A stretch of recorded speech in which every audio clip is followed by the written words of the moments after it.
I would say dinner with the enemy is a bit like taking a load of wasps and putting them in a box and then just shaking it, in the sense that you've got 10 people with radically different backgrounds and beliefs on all sorts of issues, all very opinionated for the most part, and you then present them with a whole variety of topics over dinner that they have to discuss. And it's all the things that you're usually told you should avoid. You know, they typically say, don't talk about politics, don't talk about religion, things like that. If all the conversations that we had taken place in a WhatsApp group chat instead of there at a table in person, it would have been carnage way beyond what we actually saw on the show. Because when you're talking to somebody and you're talking about your life experiences, because one of the things as well that people should realize is it's not just contentious political issues. We also get into personal stuff and like, there's lighthearted conversations as well. Yeah, exactly. And like your values and experiences you might have had in your childhood and things like this, trauma, exactly.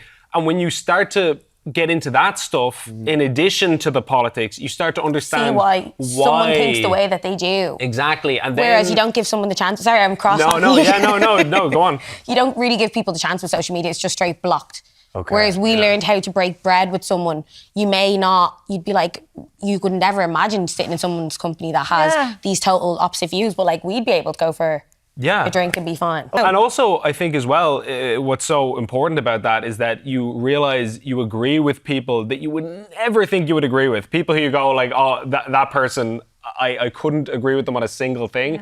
And then as the topics come up and various issues, might align on, and then yous are fighting someone else on. Exactly, you'll form like a weird alliance where you're like, wait a minute, we were screaming at each other 10 minutes ago. And then you're smiling across the table like, oh, we're getting along, we're getting along too well. Like, what have you learned from it then?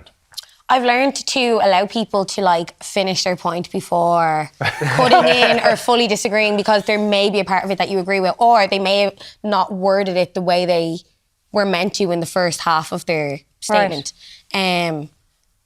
Would you do it again? Oh, I would do it a million times. I would, yeah. Totally, yeah.